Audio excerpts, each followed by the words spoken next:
Meu querido irmão, que a paz do Senhor Jesus Cristo seja sobre sua vida e de toda a sua família.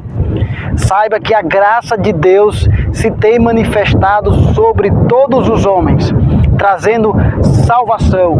Deus Pai manifestou a sua graça, enviando o seu único Filho para trazer salvação para toda a humanidade.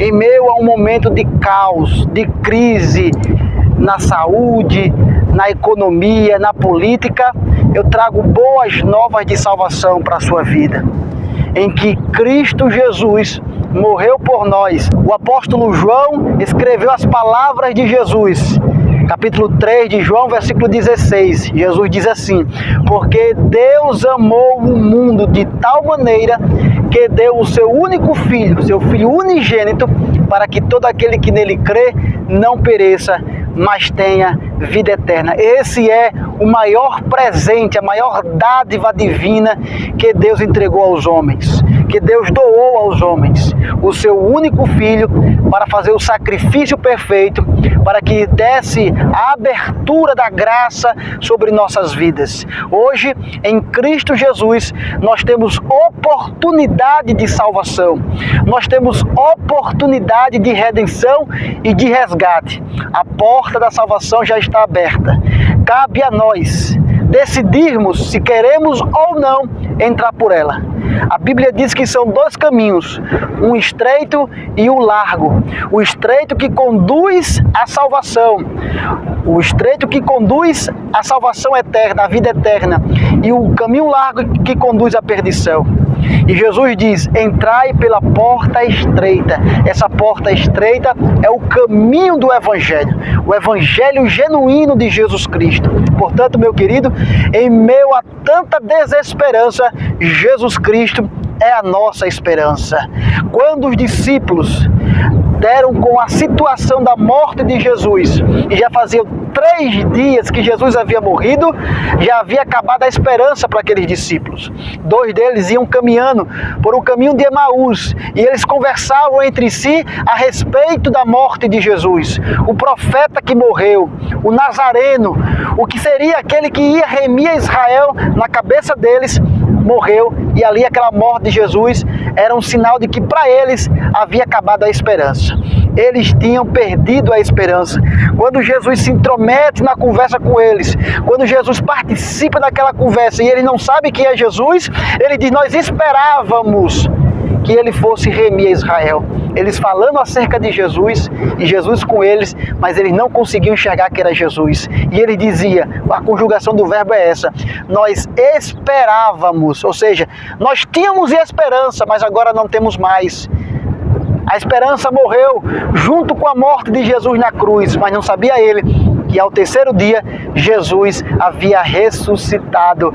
E diz o texto que as escamas dos olhos caíram, e então eles perceberam, compreenderam que ali era Jesus, que Jesus estava vivo. Então muitos nesse momento podem estar com as escamas nos olhos e não conseguem compreender a grandeza, a maravilha que é saber que Jesus está vivo e vivo para todo sempre. Jesus se apresentou para o apóstolo João e disse: eis que fui morto, mas estou vivo e vivo para todo sempre. Eu venho te dizer que Jesus morreu na cruz como um cordeiro sacrificial para oferecer-se em redenção, em propiciação pelos nossos pecados. Mas ao 3º dia ele ressuscitou para nos mostrar que assim como ele, nós também um dia, aqueles que morreram em Cristo, ressuscitarão para a glória de Deus e viverão para sempre na presença do Pai. Então a decisão agora é sua. A graça está sendo oferecida a você. A graça que é oferecida aos homens, ela também pode ser resistida. A salvação que é ofertada aos homens, a glória de Deus que é manifestada trazendo salvação aos homens, ela também pode ser resistida. É por isso que a Bíblia disse hoje: você ouvir a palavra de Deus, não endureça o vosso coração, porque a graça pode ser resistida. Quando o apóstolo João, o apóstolo Marcos e todos os outros apóstolos evangelistas escreveram acerca do grande chamamento para pregar o evangelho, Jesus disse, e eles escreveram: vão e pregue o evangelho a toda criatura. Quem crê e for batizado será salvo.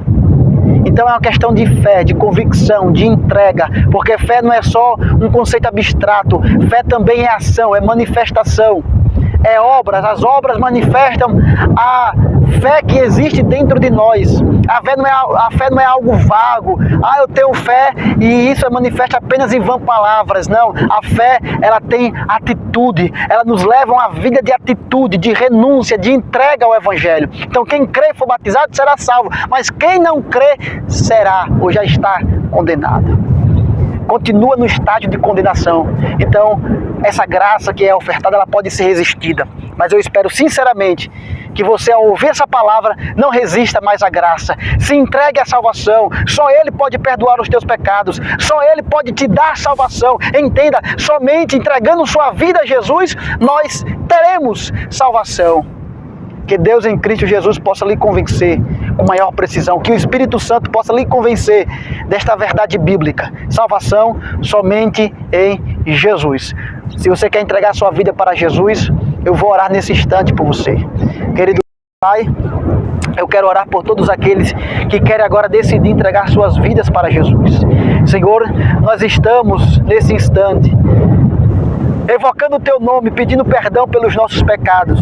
Nós nos arrependemos de todos os nossos pecados, de todos os nossos delitos e entregamos nossa vida em Tuas mãos, para que o Senhor nos dê salvação, para que o Teu sangue carmesim venha cobrir toda a nossa vida e venha nos banhar e nos purificar de todo o pecado. De todo o pecado, em nome de Jesus.